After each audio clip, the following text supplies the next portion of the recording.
किंवा होममेकर असणं हे सोपं नाहीये. पण ह्या शब्दातच इतकं मोठं आहे की आपण ही मी आज तयार केलेली लिंबाची चटणी. राम राम मंडळी, कसे आहेत? मजेत आहेत ना?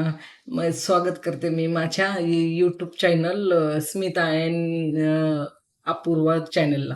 हा ना माझा तर सुरुवात केली जस्ट की व्हिडिओ बनवायनं किंवा ते यूट्यूबला करणं हे माझं ते सुरुवात आहे. त्याच्यामुळं ना आणि मी एक माझी एक मी ओळख करून तुम्हाला देते की मी होम मेकर आहे. म्हणजे होम मेकर ह्या शब्दातच इतकं मोठं आहे की आपण होम मेकर आहेत हे मला प्राऊड वाटतं एकदम की मी होम मेकर आहे. मला मस्त वेळ असतो, कुटुंबासाठी वेळ जातो माझा, मुलांसाठी काहीतरी करण्याचं हे असतं किंवा घरच्यांसाठी नवीन जुने असे काही पदार्थ करण्याची मला आवड आहे. असं वेगवेगळं काही चालत असतं दिवसभर. आणि त्याच्यातून माझी आता मुलं मोठी असल्यामुळं सध्या वेळ आहे मला की आम्ही दोघंच इथं असतो बीडला, मुलं पुण्याला असतात. त्याच्यामुळं ते थोडाफार छंद आहे काही गोष्टीचा किंवा मला बोलण्याची प्रचंड आवड आहे. त्याच्यामुळं पण मला थोडंसं हे खूप दिवसापासून चाललेलं आहे की मनात एक आपण काहीतरी व्हिडिओ शूट करत जाऊ, हे करू जाऊ. पण ते तसं काही जमत नव्हतं. आणि सध्या ना माझी मुलगी यूट्यूबला ब्लॉग बनवते. त्याच्यामुळे मी तिचे ते बघून किंवा तिला वाटतं की आईला खूप आवड आहे, आई बोलू शकते, तर ते थोडंसं फोर्स करत असते आणि ते शिकवते थोडंफार. तर त्याच्यामुळं हा माझा पहिलाच व्हिडिओ असल्यामुळे तुम्ही समजून घ्या की माझं बोलण्यात किंवा काही एखादा शब्द वर खाली गेला तर तुम्ही ते समजून घ्या आणि मी तुम्हाला ना आता माझं रोजचं रुटीन थोडंसं दाखवत जाईल, थोडेसे ब्लॉग टाकत जाईल असं विचार चाललो आहे. आणि त्याच्यासाठी हा पहिला प्रयत्न माझा. आणि होम मेकर हे आता वाटतं लोकांना की जॉब आहे, जॉब करणं हे सोपं नाही आहे किंवा होम मेकर असणं हे सोपं नाही आहे.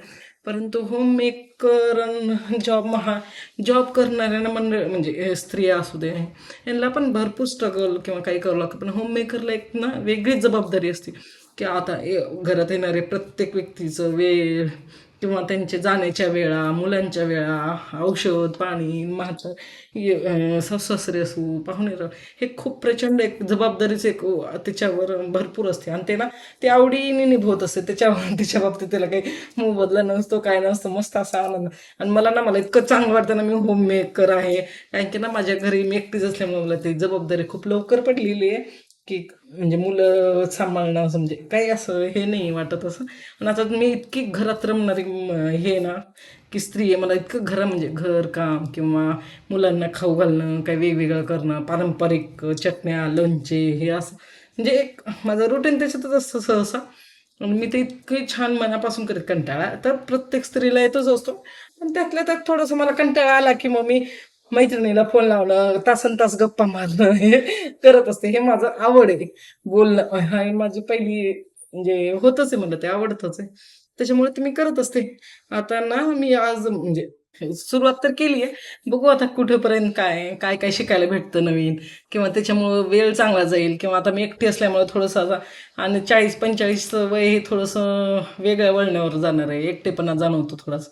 त्याच्यामुळे हे छोटं मोठं छंद जोपासलेले बरे. आता थोडंसं निवांतपणा आलेलं आहे मुलं मोठी झाल्यामुळं की त्याच्यामुळे हेच करते. आता बघू. आणि अजून आता मी तुम्हाला वेगवेगळे असं म्हणले नाही का चटण्या ते, तर तसे आज एक नवीन प्रकारची चटणी दाखवते किंवा मी आत्ता जी केली आहे मुलांसाठी असू दे. मी माझ्या मुलांना इतकं मी म्हणजे माझा पहिला प्रयत्न असतो की मी त्यांना घरचं म्हणजे जेवढं म्हणजे इथं जरी आले किंवा ते की घरचं जेवढं साधं जेवण असू दे ते खातील. ते मला इतकं आवडतं ना ते करून घालायला किंवा असं कंटाळा हा प्रकार माझ्या अंगात नाही. म्हणजे स्वयंपाकाच्या बाबतीत तर नाहीये, बाकीच्या बाबतीत आहे नक्की, पण स्वयंपाकाच्या बाबतीत नाहीये. म्हणून मी ते करत असते. आता आज ना मी तुम्हाला एक नवीन चटणी दाखवते की तुम्ही खाल्ली असेल किंवा आजी आपले सासूनी दाखवलेली म्हणजे सासूबाईंनी शिकवलेली पण असेल. प्रत्येक स्त्रीला काही ना काही वारसा पुढे देऊन पुढे चाललेली असते सासूबाई. तसंच मी एक लिंबाची चटणी ही माझी फेवरेट आहे आणि माझ्या मुलांची तर खूप आवडीची चटणी. त्याच्यामुळे आणि ती चटणी आता सध्या हिवाळ्यात लिंब भेटतात.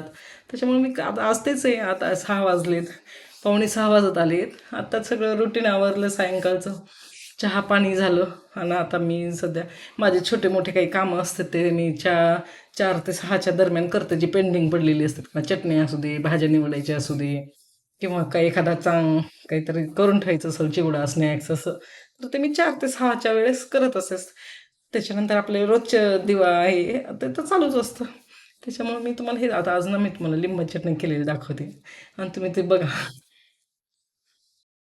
ही मी आज तयार केलेली लिंबाची चटणी.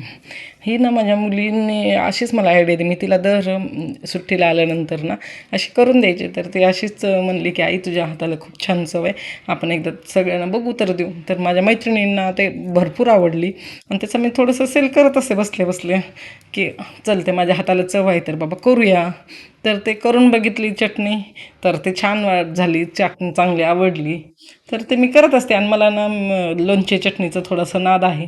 आणि माझे मुलं कसं लिंबाचं कैरीपेक्षा ना लिंबाचं लोणचं जास्त खातात, की ते आणि मग ते लिंबाचं लोणचं खात होते ना तर ते ते सारखं ते साल कडू लागते म्हणून ते लहान असताना ते मुलं असं खायचीच नाही. ते वरचं वरचं गोड गोड लागतं तोपर्यंत खायचे, ते टाकून द्यायचे. मग मी नंतर ही लिंबाची चटणीचं केलं आणि मी हे करून ठेवली ना, ही 6 महिने छान आरामात जाते. त्याच्यामुळे हे मला काही टेन्शन नाही. मग मुलांना पाठवायची असल्यानंतर बाटलीभर एकदा पाठवली ना म्हणजे त्यांचं टेन्शन नाही. पोळी, लोणचं, चटणी असं घेऊन डबा आपण घेऊन जाऊ शकतात, किंवा घरी काही केलं तर ते खट्टी मिठी असते म्हणून आवडीने खातात. तुम्हाला माझ्या लिंबाची चटणी किंवा माझा व्हिडिओ कसा आवडला का हे मला कमेंट करून सांगा. आणि माझ्या चॅनलला तुमच्यासारख्या सखींचा मला हातभार लागू दे. त्यामुळे माझं चॅनल सबस्क्राईब करायला विसरू नका. आणि याच्या असेच मी छान छान रेसिपी किंवा माझे जे घरातले छोटे मोठे रुटीन असेल ते मी तुम्हाला दाखवत जाईल आणि तुम्ही मला तसा प्रतिसाद द्या. धन्यवाद. बाय.